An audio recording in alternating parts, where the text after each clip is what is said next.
पश्चिम में भूमि है जिन्हें उत्तर पूर्व और देवपूर्व कहते हैं। सुमेरु पर्वत के चारों ओर गजदन पर्वत भी है। निषद पर्वत है,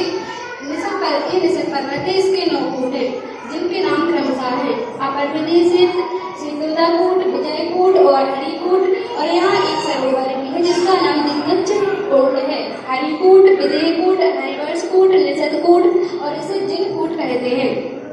इसी तरह नील पर्वत के वहाँ भी 9 कूट हैं जिनके नाम क्रमशः रम्यकूट, अपर प्रदेश, नारीकूट, कीर्तिकूट और यहाँ एक सरोवर है जिसका नाम केसरी कुंड है। सीताकूट, पूर्वदेयकूट, पद्मकूट, नीलकूट और ये जिनकूट है। एक निषद और नील पर्वत के 9 कूट में इसके आगे विदेश क्षेत्र में पश्चिम दिशा वाले भाग को पश्चिम विदेश क्षेत्र कहते हैं और पूर्व वाले विदेश क्षेत्र को पूर्व विदेश क्षेत्र कहते हैं। नदी के दोनों ओर 4-4 विदेह हैं, एक विदेह के 8-8 भाग हैं। इस प्रकार जम्बूद्वीप ये सब मिलाकर 32 विदेह कहे जाते हैं। पूर्व सीता नदी के दोनों तटों पर देवराय नाम का सुंदर वन है और पश्चिम दिशा शीतला नदी के तट पर भूतल नाम का सुंदर वन है। इन दोनों वनों का विस्तार 1922 से हो जाने ये दोनों वन अत्यंत रमणीय है। इसके आगे आपको देखना चाहिए। विदेश क्षेत्र के बीच में विदेश क्षेत्र का जो डिवाइडेशन यहाँ पे बताया कि पूर्व विदेह और पश्चिम। तो पहले यहाँ पे जो पूर्व विदेह और पश्चिम विदेह है यहाँ पे 2 नदियाँ निकलती है। पहली पूर्व विदेह में सीता नदी निकलती है, दूसरी पश्चिम विदेह में सीतला नदी निकलती है। तो यहाँ पर 16 और 16 मिला के 32 विदेह हैं। तो पहले हम पूर्व विदेह की ओर चलते हैं। सबसे पहले यहाँ पे बद्रसात वन आता है उत्तर की ओर। यहाँ पर पहला कूट है पहला विदेह है कच्छा नाम, जहाँ पे इसके बाद दक्षार नाम चित्रकूट दक्षार पर्वत आता है। तो दक्षार का मतलब होता है पर्वत। और यहाँ पे आगे नदियों का आएगा तो नदियों का नाम यहाँ पे विभंगा दिया है। विभंगा मतलब क्या होता है? भंग करना। और भंग मतलब ये होता है कि जो डिवाइड हुआ या सीमा निश्चित। तो यहाँ पे विभंगा नदियों के लिए कहा गया और दक्षार पर्वत के लिए कहा है। तो यहाँ पे पहला विधेय आया कच्छा और दूसरा विधेय आया सुकच्छा। इसके बीच में इनकी सीमा रेखा को नापने के लिए बीच में चित्रकूट नामक दक्षार पर्वत आया। फिर इसके बाद एक नदी आई जिसका नाम है गांधवती विभंगा नदी, जो कि तीसरा विधेय और चौथा विधेय जो कि सुकच्छा और महाकच्छा नाम का विधेय है, इनकी सीमा रेखा या इनका डिवाइडेशन करती है। फिर इसके बाद सेकंड नंबर का पर्वत आया पद्मकूट नामक दक्षार पर्वत, जो कि तीसरे विधेय और चौथे विधेय, तीसरा विधेय मतलब कि महाकच्छा और चौथा विधेय कच्छकावती, इन दोनों को की सीमा को निश्चित करता है। फिर इसके आगे 5वां विधेय है आवर्ता।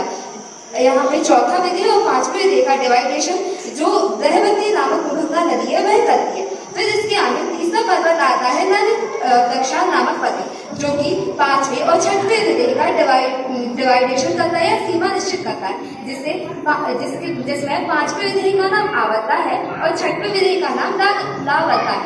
फिर आगे तीसरी विभंगा नदी आती है पंकवती विभंगा नदी, जो कि 6वें और 7वें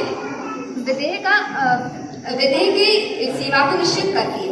फिर चौथा एक शहर दक्षार पर्वत आता है और उसके बाद 8वां विधेय पुष्करावती आता है, जो एक शहर दक्षार नामक पर्वत है वह 7वें और 8वें विधेय की सीमा रेखा को निश्चित करता है। फिर 9वां नंबर दक्षिण की ओर से देखेंगे तो 9वें नंबर पर वत्सा नामक विधेय आता है और 10वें नंबर पर सुवत्सा नामक विधेय आता है।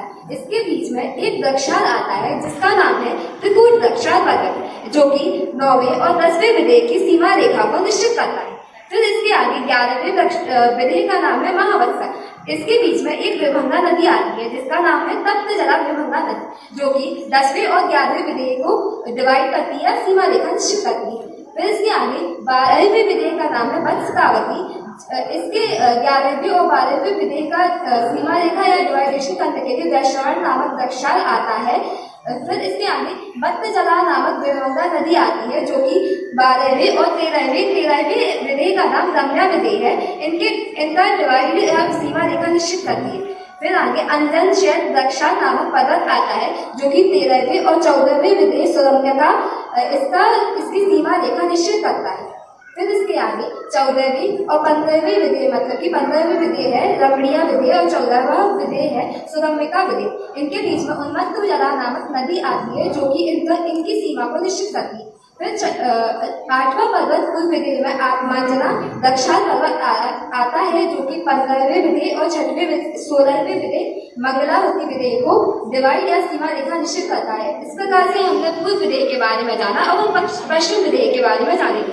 तो पश्चिम विधेय में उत्तर की ओर चलेंगे तो सबसे पहले दंडमार्गी नामक क्षेत्र विधेय आता है। इसके बाद देवालय नामक दक्षिण पर्वत आता है जो कि पहला पश्चिम विधेय में गंधमार्गी और दूसरा गंधिका नामक विधेय होता है, उनकी सीमा रेखा को निश्चित करता है।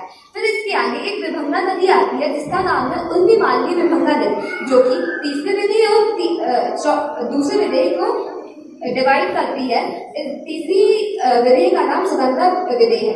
फिर इसके आगे यहाँ पर पश्चिम विधेय में दूसरा पर्वत आता है जिसका नाम है नागमार्गी दक्षिण पर्वत जो कि तीसरे विधेय और चौथे विधेय, मतलब कि चौथा विधेय है गंगा विधेय, तो इन दोनों की सीमा रेखा को निश्चित करता है। फिर आगे पैनमार्गी नामक एक विभंगा नदी आती है जो कि चौथे और पांचवें विधेय को डिवाइड करती है। पांचवें विधेय का नाम है बक्राकावती विधेय। फिर आगे तीसरा पर्वत आता है सूर्यमान दक्षिण पर्वत जो कि पांचवें और छठवें विधेय को डिवाइड करता है।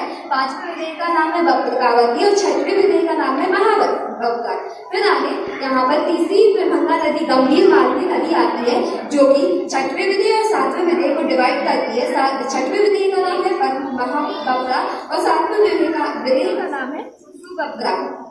फिर आगे तीसरा पर्वत पूर्व पश्चिम विधेय में आता है जिसका नाम है चंद्रवान दक्षिण पर्वत जो कि 7वें और 8वें विधेय की सीमा रेखा को निश्चित करता है। 8वें विधेय का नाम है बकरा विधेय।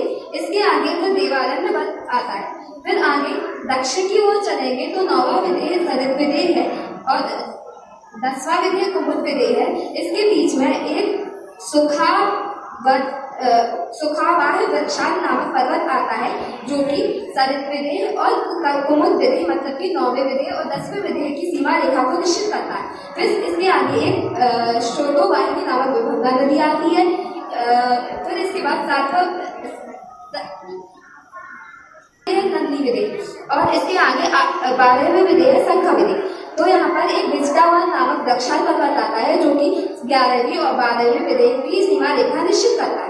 इसके बाद सीतोरा नदी आती है, सीतोरा विभंगा नदी जो कि 12वीं और 13वीं विधेय को डिवाइड करती है। 12वें विधेय का नाम है संख्या विधेय और 13वें विधेय का नाम है पद्मकावती विधेय। फिर आगे विजदावान नामक दक्षिण पर्वत आता है जो कि 13वें और 14वें विधेय की सीमा रेखा निश्चित करता है। 13वें विधेय का नाम है पद्मकावती और 14वें विधेय का नाम है महापद्मा।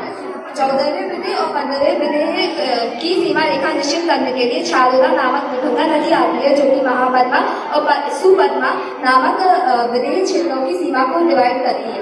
फिर आगे एक आखिरी जो 8वां पर्वत पश्चिम विधेय में उसका नाम है शतवान दक्षिण पर्वत जो कि सुपद्मा और पद्मा नामक जो सुपद्मा 15वां और 16वां विधेय पद्मा, इन दोनों की सीमा रेखा को निश्चित करता है। इस प्रकार से पश्चिम विधेय के 16 क्षेत्र, 8 पर्वत और 6 नदियां हुई और इसी प्रकार से पूर्व विधेय का भी जाना।